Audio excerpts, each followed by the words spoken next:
కమాన్పూర్ మండలంలో గల గుండారం రిజర్వాయర్ దగ్గర నిలబడి ఈరోజు మేము బీఆర్ఎస్ పార్టీ శ్రేణులు అందరం కలిసి ఈ యొక్క నీటి నిల్వెంతున్నదని చూడడం జరిగింది.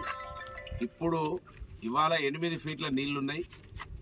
8 ఫీట్ల పైన 12 వరకు ఉంటే కింది ప్రాంతాలకు నీళ్లు వదలొచ్చు అనేది అనేక సంవత్సరాలుగా రైతులు ఆ 8 ఫీట్ల నీళ్లుంచి ఇటు మత్స్య సంపదను రక్షించుకుంటూ కింద పంట పొలాలకు తీసుకునే ఆనవాయితీ కొనసాగుతూ ఉన్నది.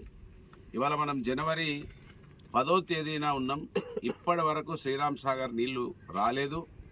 వస్తాయా రావా అనే మీమాంసలో రైతులు కొట్టుమిట్టాడుతూ ఉన్నారు.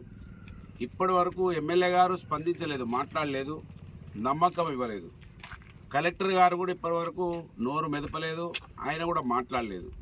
మొన్న ఈ మధ్యలో ఎగ్జిక్యూటివ్ ఇంజనీర్ ఆయన ఒక మీటింగ్ పెట్టి నీళ్ళు ఇస్తామని చెప్పినట్టుగా పత్రికలలో చూడడం జరిగింది.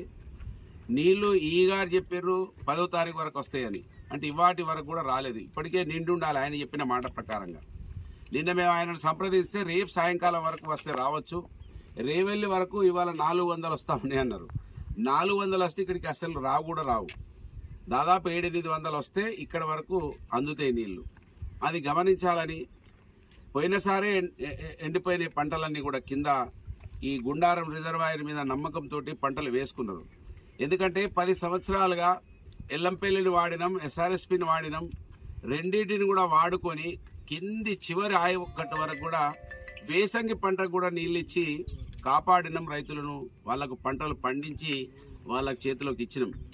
కానీ ఇవాళ మంత్రి ఎమ్మెల్యే గారు నోరు పెదపడలేదు. మాలాంటి వాళ్ళ మాట్లాడితే మాకు జవాబు చెప్పా అంటాడు. మమ్మల్ని కనీసం ఈ ప్రాంతంలో ఒకసారి ఎమ్మెల్యేగా గెలిచినటువంటి వ్యక్తిగా కూడా ఆయన చూడదలుచుకోలేదు. ఎందుకంటే ఆయనకు బాబాసాహెబ్ అంబేద్కర్ రాజ్యాంగం అంటే ఇష్టం లేదు. ఆ రాజ్యాంగం మీద ఆయనకు నమ్మకం లేదు కనుక ఆయన మమ్మల్ని పట్టించుకోకపోయినా మా బాధ్యత ఈ నియోజకవర్గంలో ఎక్కువ శాతం 80% పైబడి వ్యవసాయం మీద ఆధారపడి ఉన్నటువంటి మా బీసీలు, ఎస్సీలు, ఎస్టీలు ఉంటారు కనుక వాళ్ళ ఆకలి తీర్చడే ధ్యేయంగా మేము ప్రజా జీవితంలోకి వచ్చినాం కనుక మేము ప్రతి విషయాన్ని కూడా ఆ రోజు అధికారంలో ఉన్నప్పుడేమో పనులు చేసి ప్రజలకు దగ్గర ఉన్నాం.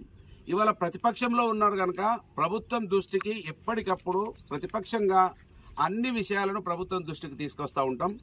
మమ్మల్ని పట్టించుకోకపోయినా పర్వాలేదు. మీ కుటుంబాన్ని మిమ్మల్ని 5 సార్లు, మీ కుటుంబాన్ని 3 సార్లు, 8 సార్లు గెలిపించారు మంత్రి నియోజకవర్గ ప్రజలు కనుక కనీసం మాతోటి మాట్లాడకపోయినా, మా గురించి పట్టించుకోకపోయినా ఎన్ని రోజులు నీళ్ళు ఇస్తారు, ఎంత ఆయకట్టుకు నీళ్ళు ఇస్తారో ఎమ్మెల్యే గారు స్పష్టంగా చెప్పాలి. మీరు పెద్దగా హైదరాబాద్లో రోజు ముఖ్యమంత్రితోటి పొగిడించుకోవడానికే సమయాన్ని వృధా చేస్తూ ఉన్నారని నేను అనుకుంటున్నా. ప్రజలు ఓట్లేస్తేనే ముఖ్యమంత్రి గారు మిమ్మల్ని పొగుడుతూ ఉన్నారు.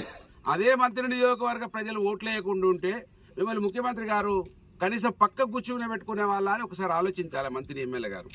కనుక ఇప్పటి వరకు మంత్రి ఎమ్మెల్యే గారు స్పష్టమైన ఆయన విధానాన్ని, నీటి విధానాన్ని చెప్పలేదు. కలెక్టర్ గారితో అయినా చెప్పిస్తాడని భావించిన నేను. ఇప్పటి వరకు కలెక్టర్ గారితో కూడా ఆయన స్పష్టంగా ఎంత ఆయకట్టుకు నీళ్ళు ఇస్తాం, ఎక్కడి వరకు ఇస్తాం, మత్స్య సంపదను ఏ విధంగా బతికిస్తాం అనేది ఇప్పటి వరకు స్పష్టంగా కలెక్టర్ చెప్పలేదు. నిన్న నేను సూర్యాపేటకి వెళ్ళినా, అక్కడ రైతులు కూడా అడిగినారు నన్ను. కనుకనే ఇవాళ ఇక్కడ గుండారం రిజర్వాయర్ కాడికి రావడం జరిగింది. ఎమ్మెల్యే గారు స్పందించండి, రైతులకు ఒక నమ్మకాన్ని ఇవ్వండి. ఎన్ని ఎకరాలకు నీళ్ళు ఇస్తారో సవివరమైనటువంటి ఒక రిపోర్టు మీరు ప్రజల ముందు పెట్టండి. ఎంత ఆయకట్టుకి ఇస్తామో చెప్పాలని నేను ఈ నియోజకవర్గ రైతుల పక్షాన, గుండారం రిజర్వాయర్కు కింద భాగంలో ఉన్నటువంటి రైతాంగం పక్షాన నేను విజ్ఞప్తి చేస్తున్నా, డిమాండ్ చేస్తున్నా, వేడుకుంటున్నా. 2 పంటలకు అలవాటు పడ్డారు మంత్రి ప్రాంతంలో రైతులు. 2 పంటలకు నీళ్ళు ఇవ్వండి. మీరు మొన్న సన్నం వడ్లు వేసుకోమన్నారు. సన్నం వడ్లు సగం దిగుబడి వచ్చింది. 1 ఎకరంలో 2 ట్రాక్టర్ల డబ్బాలని వచ్చేటువంటి వడ్లు 1 డబ్బనే దిగుబడి వచ్చింది. ఇది ప్రతి రైతు బాధపడతా ఉన్నారు. నువ్వు 500 ఇచ్చినవని గొప్పగా చెప్పినావు, కానీ ఆ 500 ఏమిటికి సరిపోతలేవు. ఆ 500 కూడా ఇవాళ ఇవారి వరకు కూడా 25 రోజుల నుంచి కూడా రాని వాళ్ళు నిరీక్షిస్తూ ఉన్నారు నీ 500 కోసం.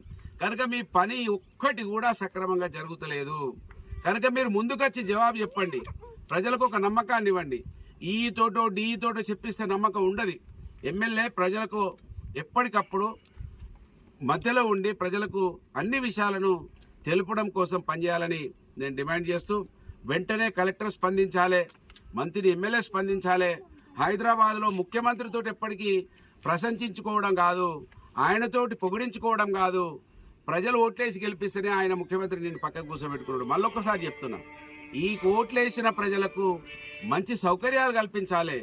ప్రజాస్వామ్యబద్ధంగా మీరు ఎన్నికలలో గెలవబడ్డారు కనుక ఈ విషయం మీద దృష్టి కేంద్రీకరించమని మా బీఆర్ఎస్ పార్టీ శ్రేణులందరం మేము డిమాండ్ చేస్తున్నాం, ప్రజల పక్షాన కోరుతా ఉన్నాం.